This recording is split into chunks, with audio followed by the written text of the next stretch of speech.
오늘 저희가 디모데 후서 말씀을 읽었습니다. 참 많이 읽었던 말씀이죠. 설교도 많이 들었었던 말씀이고요. 목사님 또 성경 읽으라 하시나 보다라고 하실 것 같은데요. 사실 제가 오늘 말씀 전하고자 하는 포커스는 물론 말씀도 중요하지만 제가 초점을 맞추고 싶은 거는 박해에 대한 이야기입니다. 그래서 이 본문을 참 많이 했는데 이걸 해도 될까 말까 고민하다가 그래 그래도 포커스는 박해 쪽이니까 이번에 하자라고 생각을 하고 말씀을 준비를 했습니다. 말씀을 함께 나누기 전에 우리 그 신호에 대한 이야기를 좀 하고 싶어요. 오늘 제목부터 신호에 대해서 나왔잖아요. 신호를 지키자라는 이야기가 나왔는데 여러분 그 교통법규가 최근에 좀 바뀐 게 있어요. 운전하시는 분들은 아실 겁니다. 어디냐면 교차로에서 우회전을 깜빡깜빡하며 돌아갈 때 반드시 지켜보고 있어야 되는 게 하나가 있어요. 뭐냐면 횡단보도.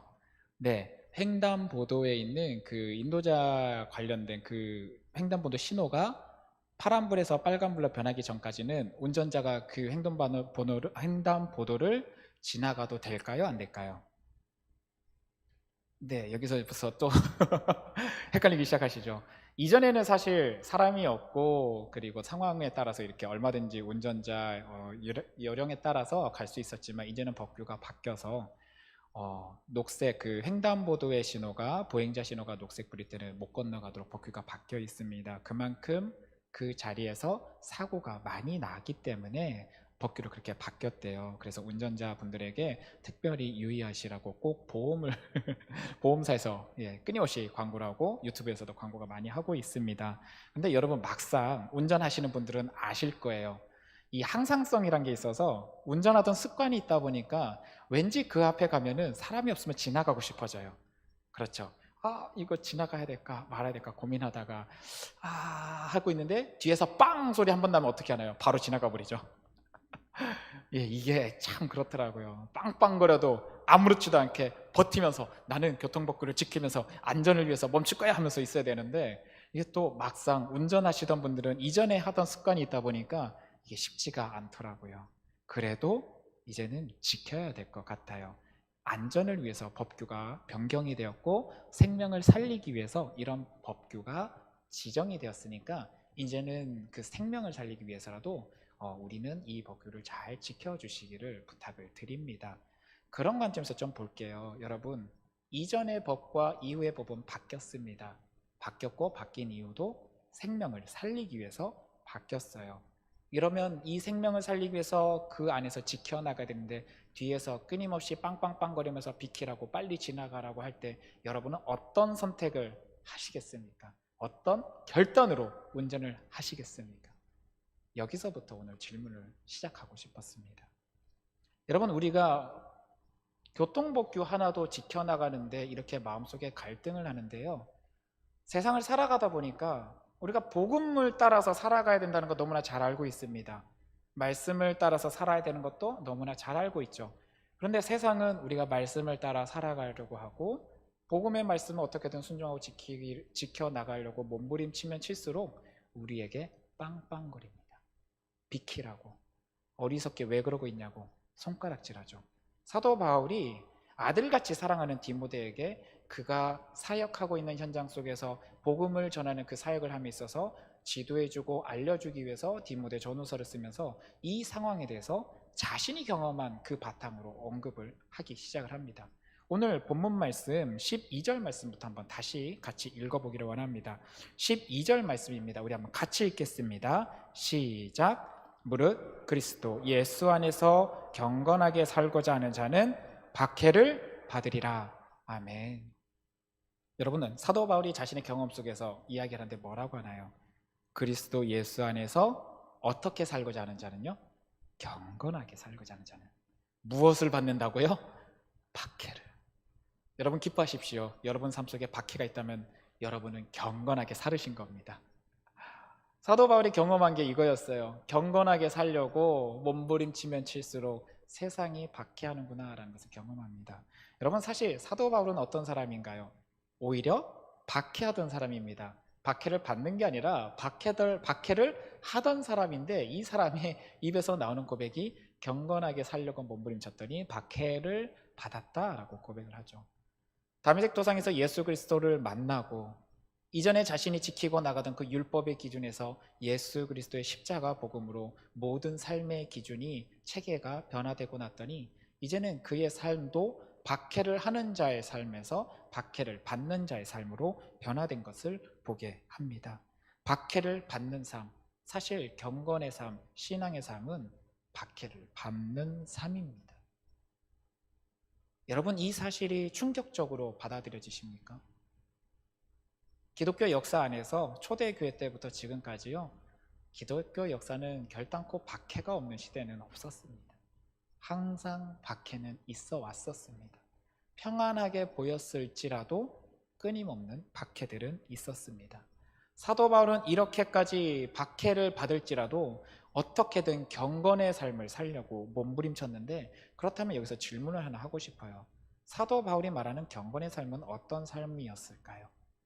우리는 은연중에 생각하기를 복음을 따르는 삶이 경건의 삶이 아닌가요? 이렇게 생각할 수 있을 것 같아요. 맞아요. 복음을 따르는 삶이 경건의 삶일 겁니다. 근데 사도 바울은 자신이 경건의 삶을 살았더니 뒤따라왔던 게 박해였기 때문에 반대로 박해를 했던 사람들이 무엇을 가지고 박해했는지를 알게 되면 그가 이야기하는 경건의 삶이 뭔지 역으로 좀 추측할 수 있게 오늘 언급을 하고 있습니다. 그러면 사도 바울이 어떤 박해를 받았는지, 누가 박해를 했는지, 그 사람들이 왜 박해를 했는지를 좀 살펴보기를 원합니다.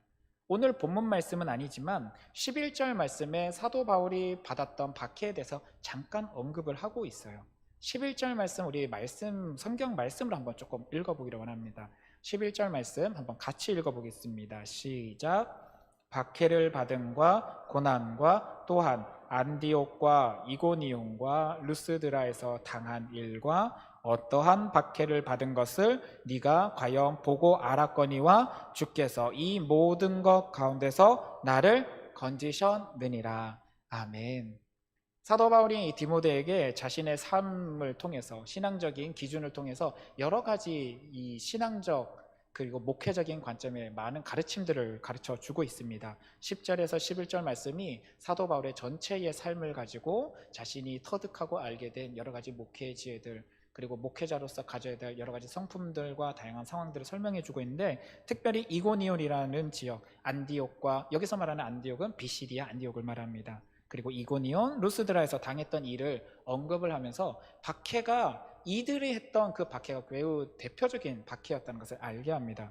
그럼 이 비시디아 안디옥에서 있었던 박해, 이고니온에서 있었던 박해, 루스드라에서 있었던 박해는 어떤 박해일까요? 사도행전 13장과 14장 말씀에 이 박해가 어떤 사람들을 통해서 이루어진 박해인지 설명을 하고 있습니다.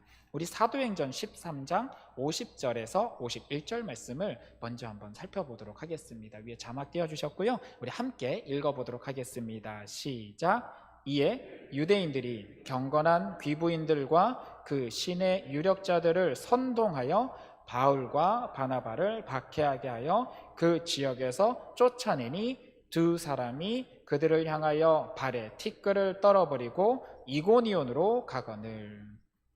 비시디아 안디옥에서는 유대인들이 경건한 귀부인들을 그리고 신의 유력자들을 선동해서 사도 바울을 박해하는 것을 보게 합니다. 박해하는 자들, 유대인들이 기존의 질서를 가지고 있었고 기존의 어떤 규칙을 가지고 있었던 이들이 선동하여서 복음 사역자인 바울과 바나바를 박해하고 쫓아내는 것을 보게 하죠. 이고니온으로 건너가서도 박해가 이어집니다. 이고니온에서는 어떤 일이 있었을까요? 사도행전 14장 5절에서 6절 말씀입니다. 네, 5절에서 6절 말씀도 함께 읽어보겠습니다. 시작. 이방인과 유대인과 그 관리들이 두 사도를 모욕하며 돌로 치려고 달려드니 그들이 알고 도망하여 루가오니아의 두 성 루스드라와 더베와 그 근방으로 가서, 선동해서 쫓아냈던 유대인들이 이제는 어떻게 합니까? 선동되어진 사람들의 그 영향력이 증폭되어졌습니다. 이제는 돌로 가지고 와서 쳐서 죽이려고 합니다. 이 역시 유대인들의 일이죠. 이와 같은 박해가 이어졌고요. 르스드라에서도 이와 유사한 박해가 이어집니다. 19절 말씀입니다. 14장 19절. 네, 19절 말씀도 한번 같이 읽겠습니다. 시작. 유대인들이 안디옥과 이고니온에서 와서 무리를 충동하니 그들이 돌로 바울을 쳐서 죽은 줄로 알고 시외로 끌어내치니라. 더 증폭이 됐죠. 이제는 어떻게 합니까? 돌로 쳐서 거의 죽다시피 만들어버립니다.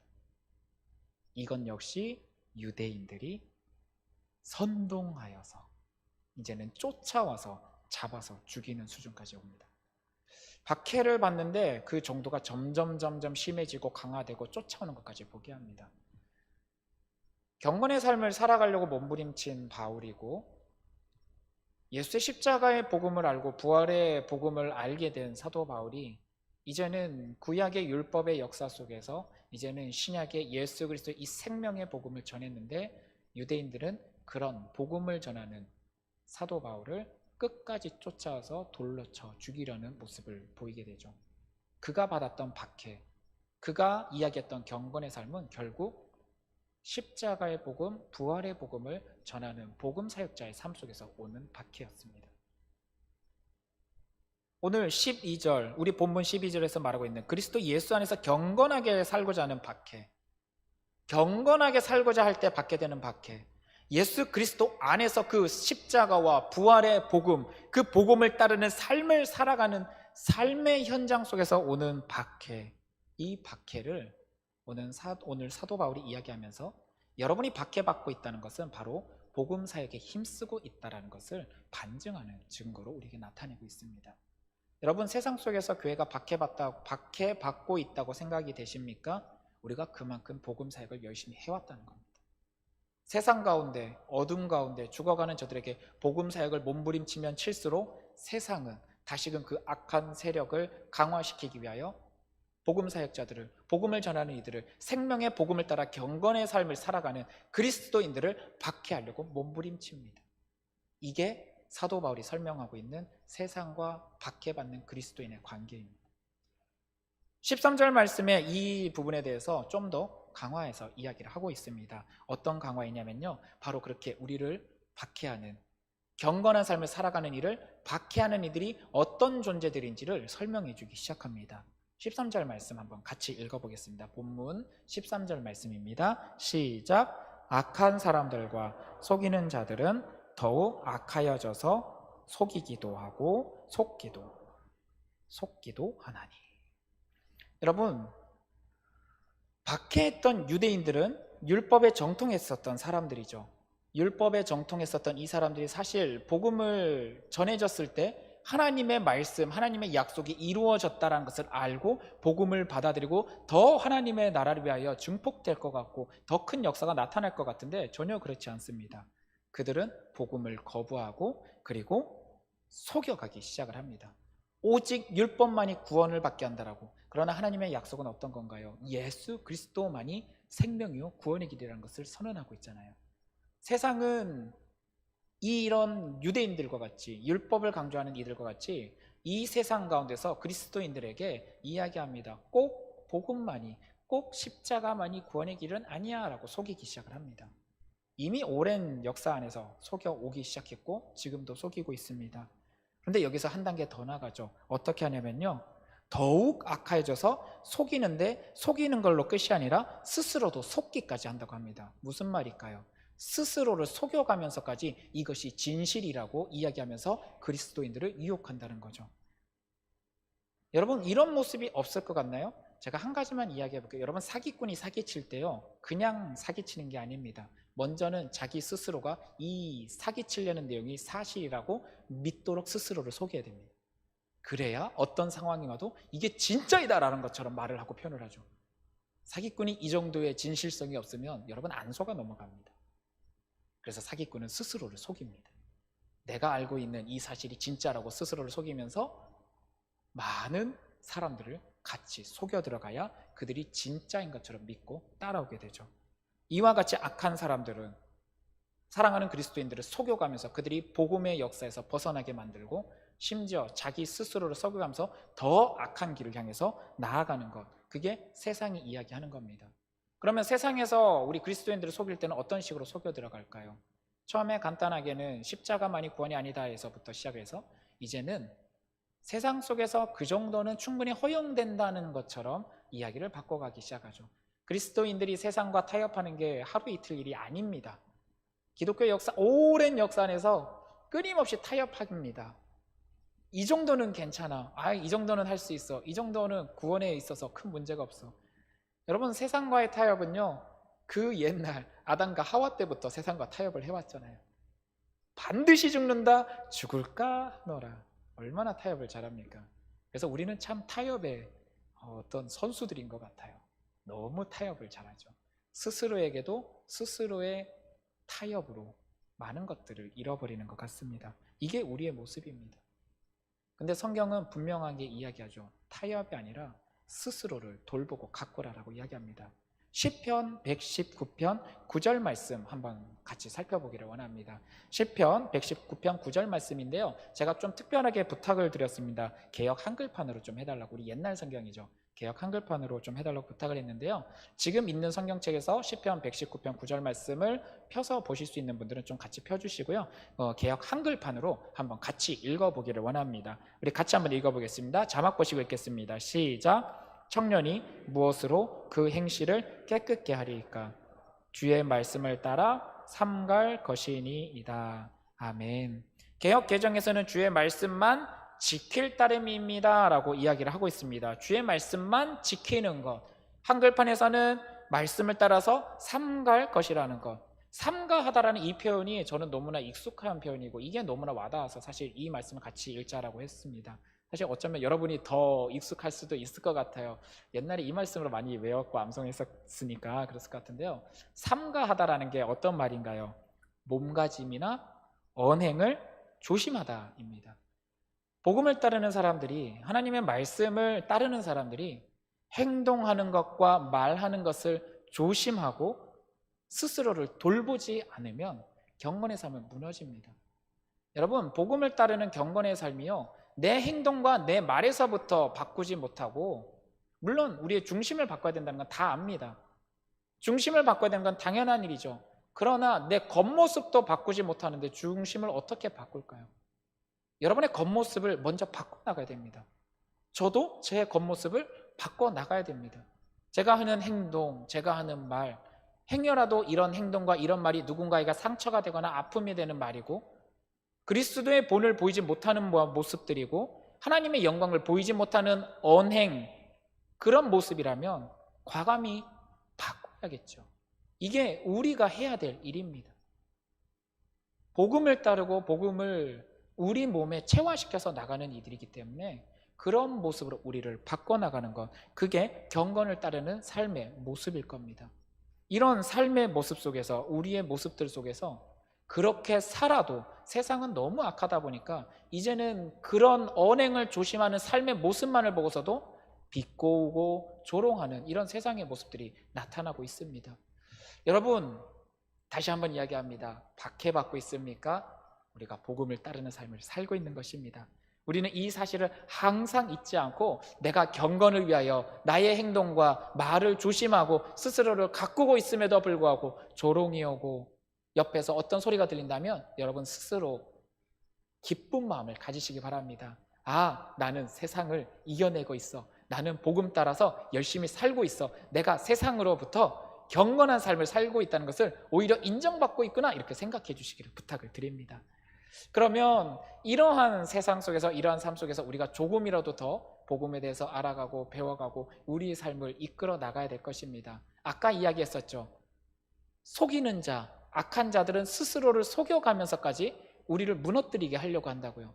이런 세상의 속임수 안에서 우리가 그들의 이 속임수에 무너지지 않기 위해서는요, 그래서 오늘 디모데후서 말씀에 그 유명한 말씀이 이어지게 됩니다. 바로 말씀, 성경을 어떻게 설명하고 있는지에 대한 내용이죠. 그러면 사도 바울이 디모데에게 먼저 이 말씀을 바라보는 태도를 어떻게 요청을 하고 있는지를 먼저 살펴보도록 하겠습니다. 우리 14절 말씀 한번 보도록 하겠습니다. 본문 14절 말씀입니다. 같이 한번 읽어보겠습니다. 시작. 그러나 너는 배우고 확신한 일에 거하라. 너는 내가 누구에게서 배운 것을 알며 라고 하고 있습니다. 여러분, 사도 바울이 디모데에게 먼저 이야기하고 있는 것은 너는 배우고 확실한 일에 거하라 라고 선언하고 있습니다. 배운 것. 여러분, 말씀은요, 배우셔야 돼요. 배우셔야 돼요. 여러분, 말씀을 안 배우면요, 죄송해요, 내 말씀이 안 되더라고요. 우리 통독 많이 하실 거예요. 큐티도 하시고 묵상도 하시죠. 너무 감사합니다. 그런 영적인 삶들이 사랑하는 우리 성도님들의 영성을 회복시키고 일으켜 세웁니다. 그런데요, 악한 자들, 속이는 자들의 이 속임수에서 분별하고 알아가려면요, 묵상으로 끝날 게 아니라 말씀을 배우셔야 돼요. 사실 한국교회는 이 말씀을 배우는 전통이 굉장히 강했던 교회입니다. 네, 조선시대 때 들어오면서부터 뭘 하나요? 말씀을 암송하고 외우고 배우는 우리 선비들이 계셔가지고 우리 한국교회 전통에서는 참 말씀을 암송하고 배우고 익혀왔습니다. 그런데 어느 순간부터 이단들이 이걸 사용하더라고요. 유명한 이단이 말씀방을 열죠. 말씀을 배우러 오시라고, 말씀을 알려주겠다고. 사실 그리스도인들이 이 말씀을 배우고자 하는 열정이 있었기 때문에 이단도 이걸 사용을 하더라고요. 자신들을 속이는 걸로 끝나는 게 아니라 많은 그리스도인들이 말씀을 배우는 이 열정을 가지고 와서 속여서 자기들의 잘못된 것을 가르치는 모습들을 보이게 합니다. 꼭 이단뿐만이 아니죠. 말씀을 배워야 되는 것은 세상 가운데서 여러 가지 상황들 속에서 분별을 하기 위해서라도, 내가 어떤 선택을 하는데 어떤 기준이 하나님이 원할 기준일까 생각함에 있어서도 말씀을 배울 필요가 있습니다. 지식적인 말씀이라 할지라도요, 여러분 배우시기를 부탁을 드립니다. 배우십시오. 알아야 이겨냅니다. 알아야 분별합니다. 알아야 세상 가운데서 하나님의 뜻을 알아가고 분별해내기 시작을 합니다. 그래서 디모데에게도 이야기합니다. 배우고 확실한 일. 여러분, 확신은 어디서 오는 건가요? 내가 지식적으로 말씀을 알고 있어도요, 이 말씀이 내 말씀으로 믿어지지 않고 내 안에서 확신이 들지 않으면 아무 소용없는 거 여러분도 잘 알고 계실 겁니다. 말씀이 믿어지는 그 상황, 디모데와 함께 하시면서 말씀, 그가 배운 말씀이 이제는 믿어져서 내 말씀으로 확신을 들게 하게 하는 그 역사가 나타났던 성령의 역사가 그 안에 함께하고 있을 때, 배운 말씀과 확실한 일, 성령의 역사가 함께할 때 그 안에 거하라 라고 요청합니다. 여러분, 말씀도 배우시고요, 여러분 안에 이 말씀이 확신이 들 수 있도록 성령의 역사를 간구하십시오. 기도하십시오. 부르짖으십시오. 새벽마다 금요 기도회 때마다 우리가 부르짖고 기도하는 건요, 바로 이 역사를 위해서입니다. 참 조용히 묵상하면서 기도하면 굉장히 영성적으로 좋습니다. 그런데 지금 세상이 너무 악해요. 영적인 힘이 필요해요. 치고 나갈 힘이 필요하거든요. 그래서 부르짖으면서 우리 안에 성령의 역사가 일어나게 하셔서 말씀 한 절 한 절들이 이제는 믿어지는 역사가 나타나게 달라고 여러분 기도하셔야 됩니다. 이 믿음의 영적인 상태 안에 거하시기를 원합니다. 그리고 그렇게 거하여서 내가 누구에게서 배운 말씀인지를 항상 기억하면서, 특별히 사도 바울은 십자가의 복음과 예수 그리스도의 부활의 복음을 전했었던 사람이거든요. 이전에 유대교 전통에서 배워왔었던 디모데가 이제는 바울을 통해서 십자가의 복음과 부활의 복음을 배우고 알았기 때문에 이게 얼마만큼 중요한지 깨닫고 있고, 그 복음을 전한 사도 바울이 세상으로부터 핍박받고 있는 모습을 바라보면서도 나도 얼마든지 핍박받을 수 있는 환경에 처할 수도 있다는 사실을 꼭 기억하며 나가기를 요청하고 있는 것입니다. 그래서 디모데에게 있어서도 그의 목회 현장 속에서, 복음을 전하는 사역의 현장 속에서, 복음을 따라 살아가는 경건의 삶 속에서도 혹시라도 핍박이 올지라도 그 복음을 전한 사도 바울도 이미 받았던 모습이니까 아무렇지도 않게 오히려 그 상황 속에서 경건을 지켜나가고 있다는 사실을 분명히 기억하면서 이겨나갈 수 있기를 요청합니다. 그리고 또 이야기합니다. 15절 말씀을 통해서 다음과 같이 이야기하고 있습니다. 또 어려서부터 성경을 알았나니 성경은 등이 너로 하여금 그리스도 예수 안에 있는 무엇으로 말미암아요? 믿음으로 말미암아 구원에 이르게 하는 무어가 있게 하느니라, 지혜가 있게 하느니라. 네, 말씀이 없으면 믿음의 역사도 일어나지 않습니다. 여러분, 말씀이 있으니까 믿음의 역사가 일어나는 겁니다. 주 예수를 믿으라, 이것도 말씀 아닙니까? 복음의 말씀이 있으니까 믿음의 역사가 일어나고요, 믿음의 역사가 일어나니까 그 다음에 어떻게 해요? 구원에 이르는 지혜로 우리를 이끌고 나가는 겁니다. 말씀을 배우십시오.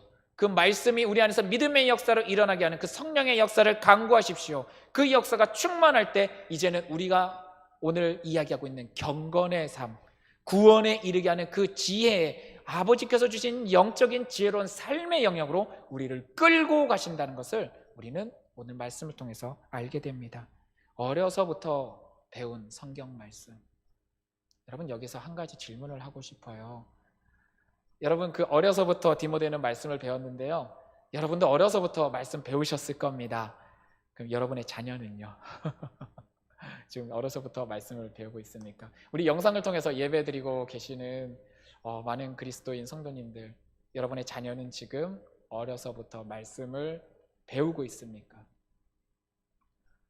사실 이 질문을 하기에 앞서서 여러분이 먼저 배워 나가시기를 부탁을 드립니다. 내가 배우지 않으면 내 자녀도 안 배웁니다. 내가 먼저 알고 있고, 내가 길을 알고 있고, 내가 말씀에 대해서, 믿음에 대해서 충만해야 그래도 내 자녀가 조금이라도 배우고자 하는 열정도 생깁니다. 여러분, 나는 배우지 않는데 내 자녀가 배우리라 믿으십니까? 나는 배우고 있지 않고, 나는 말씀을 모르고 있고, 내 안에는 믿음의 역사가 없는데 내 자녀 안에는 말씀의 배움이 있고, 믿음의 역사가 있고, 성령의 역사가 있기를 원하고 계십니까? 여러분의 자녀를 우리 교회 학교 전도사님들, 목사님들, 선생님들께 맡기면 끝이라고 생각하십니까? 아닙니다. 여러분이 먼저 배우시고, 여러분이 먼저 충만하시고, 여러분이 여러분의 자녀에게 말씀을 전수하셔야 됩니다. 물론 교회 학교도 목사님들의 설교를 통해서, 전도사님들의 설교를 통해서 영적인 말씀, 그들에게 필요한 부분에 대해서 건드리고 선포합니다. 그러나 더 중요한 건 날마다 여러분, 자녀들과 함께하는 여러분이 말씀을 먼저 채우시고 배우시고, 그 말씀을 읽는 것, 배우는 것, 습관화시키는 것은 여러분이 자녀들에게 해주셔야 될 일입니다. 여러분, 이것을 놓치지 않기를 원합니다. 사회가 바빠지고 굉장히 복잡해지다 보니까 어느 순간부터 부모가 자녀에게 말씀을 배우는 그 습관을 들이게 하고 훈련시키는 일을 멈추게 된 것 같아요. 자녀에 향한 부모의 이 교육이 멈춰졌는데 어떤 효과를 여러분은 기대하고 계십니까? 여러분이 먼저 말씀을 배우기 위해서 몸부림치십시오. 그리고 그 모습을 자녀에게 보여주십시오. 그리고 그런 자녀들에게 말씀을 여러분이 가르쳐 나가시기를 부탁을 드립니다. 이 모습이 이어져야 한국 기독교는 계속 이어질 수 있습니다. 그래서 특별히 우리 전도사님들이 신방전 하실 때 잘 받아주시고요, 잘 이야기해 주시고, 집에서도 가정교육으로 신앙교육을 잘 유지할 수 있도록 몸부림쳐 주시기를 부탁을 드립니다. 이와 같이 어려서부터 배웠던 말씀, 그리고 그 말씀을 믿음으로, 그리고 구원에 이르는 지혜로 이끌어가게 하는 이 경험을 하고 난 다음에 바로 이렇게 말씀하는 성경이 무엇인지 그 근본에 대한 이야기를 이어서 하고 있죠. 여러분도 너무나 잘 알고 있고 많이 읽었던 말씀이니까 우리 한번 다 같이 큰 목소리로 16절 말씀을 우리 한번 같이 읽도록 하겠습니다. 시작! 모든 성경은 하나님의 감동으로 된 것으로 교훈과 책망과 바르게 함과 의로 교육하기에 유익하니. 아멘. 모든 성경은 무엇으로 됐다고요? 하나님의 감동으로 된 것. 하나님의 감동, 하나님이 원하셨던 그 마음, 하나님이 우리를 향하여 품으셨던 그 마음, 사랑하고 귀하게 여겼고 그러나 또한 안타깝고 불쌍히 여겼던 그 마음, 그 마음으로 우리에게 구원의 약속으로 이 성경 말씀을 선지자들을 통하여, 예언자들을 통하여, 성경의 믿음의 사람들을 통하여 우리에게 전해지게 하였잖아요. 이 말씀을 여러분 놓치지 말고 배우시기를 부탁을 드립니다. 한번 따라해 봐 주시기 바랍니다. 내가 살아야 자녀도 산다. 내가 살아야 가정도 산다. 내가 살아야 공동체도 산다. 여러분 스스로 말씀을 끊임없이 배워가면서 여러분을 살리시기를 바랍니다. 여러분 열심히 말씀을 배우셔서 여러분의 가정을 여러분 손으로 살려내시기를 바랍니다. 많이 말씀을 배우셔서 우리 공동체가 살아날 수 있도록 여러분 몸부림치시기를 원합니다. 그런 의미에서 나중에 우리 성경 공부반이 열리고 강의들이 열릴 때 여러분 많이 참여하실 겁니까? 여러분 많이 참여하시고 말씀을 많이 배우시기를 원합니다. 우리 목사님들을 통해서 여러 가지 말씀에 대한 방들이 열리게 되면 여러분 꼭 참여하셔서 말씀 많이 배우시기를 원합니다. 맞습니다. 내가 살아야, 말씀을 통해서 내가 살아야 내 자녀도, 내 가정도, 우리 공동체도 살릴 수 있는 그 원동력이 되어집니다. 여러분 살아나십시오. 말씀을 통해서 살아나십시오. 오늘 성경 말씀에 하나님의 감동, 여러분을 향하여 살리고자 하셨던 그 하나님의 마음의 감동으로 쓰여진 글이니까 이 말씀을 통해서 우리 삶 속에 경건의 삶들을 회복하시고 바르게 되어지시고 무엇보다도 의로 교육하는 그 옳은 길을 여러분이 알아가셔서 여러분의 자녀와 가정과 우리 공동체 안에 모두가 살아나는 그 역사가 나타날 수 있기를 원합니다. 이것이 우리가 나가야 될 신앙의 신호고 길이고 질서일 겁니다. 이런 믿음의 역사, 이 역사가 우리 안에 분명히 나타나야 될 것이고요. 이런 역사 안에서 우리 로마서 1장 16절에서 17절에서 말씀하고 있는 이 내용을 우리는 유지하며 신앙을 지켜나가야 될 겁니다. 우리 로마서 1장 16절에서 17절 말씀을 한번 같이 읽어보도록 하겠습니다. 시작. 내가 복음을 부끄러워하지 아니하노니 이 복음은 모든 믿는 자에게 구원을 주시는 하나님의 능력이 됨이라. 먼저는 유대인에게요 그리고 헬라인에게로다. 17절 말씀요. 복음에는 하나님의 의가 나타나서 믿음으로 믿음에 이르게 하나니 기록된 바 오직 의인은 믿음으로 말미암아 살리라 함과 같으니라. 아멘. 여러분이 알고 배우고 믿어지신 그 말씀을 부끄러워하지 마시기 바랍니다. 그 말씀이 생명의 말씀입니다. 그 말씀이 여러분의 믿음이 이루어지는 믿음의 구원의 역사로 이끌고 갈 겁니다. 때로는 손가락질도 당하고 복음 전한다고 부끄러움도 당하고 실질적인 박해도 받으셨을 거예요. 이미 경험 있으신 분들도 있을 겁니다. 그러나 여러분, 그 복음이, 여러분이 박해받았던 그 복음이 여러분을 구원시키신 그 하나님의 생명의 복음입니다. 예수 그리스도의 핏값으로 여러분에게 주신 귀한 복음입니다. 이 복음을 부끄러워하지 마시고 오늘 신호등 그 횡단보도 앞에서 내가 그거 지키겠다고 멈춰 있어서 뒤에서 빵빵거려도 내가 이 일을 통하여 생명 살린다는 그 목적의식 가지고 나가는 것처럼 여러분 조롱하고 손가락질하고 핍박을 할지라도 복음을 부끄러워하지 않고 이 복음을 온전히 붙잡고 나갈 수 있기를 원합니다. 여러분 복음을 가진 사람은 박해를 피할 수 없습니다. 피할 수 없다면 뭐 해야 될까요? 즐겨야죠. 박해를 즐기십시오. 네, 세상이 복음 때문에 주는 박해 즐기십시오. 그러나 여러분 항상 반전은 있죠. 복음이 아니라 복음을 가장한 다른 것 때문에 박해받는 것은 철저히 피할 수 있는 그리스도인이 될 수 있기를 원합니다. 아까 악한 이들은 우리를 속인다고 했습니다. 한 번쯤 괜찮아, 이렇게 해도 괜찮아, 교회에서만 그렇게 하면 돼. 여러분 그렇지 않습니다. 세상 속에서도 복음을 따라 그리스도인답게 살아야 되지, 세상 속에서 세상과 똑같은 삶의 모습으로 살아가다가 조롱받고 손가락질 받는 것은 복음 때문에 받는 박해가 아닙니다. 항상 이 사실을 염두에 두시기를 부탁을 드립니다. 저 사람 저렇게 해서 교회 다니는 사람 맞아? 여러분 이런 소리 들으면 우리 절대 안 됩니다. 야, 저 사람 그래도 교회 다니는 사람 맞네. 정말 속 답답하고 융통성 없어 보일지라도 그래도 저 사람 교회 다니는 사람 맞네. 우리는 이런 박해를 받아야 되지. 저 사람 저 교회 다니는 사람 맞아? 여러분 우리가 이런 소리 듣지 않도록 몸부림쳐 주시기를 부탁드립니다. 경건한 삶, 복음을 위하여 경건한 삶, 우리가 이 삶을 놓치지 않고 구원에 이르게 하는 지혜를 주시는 그 복음을 따라 살아가는 온전하게 아름다운 모습의 그리스도인이 될 수 있기를 부탁드립니다.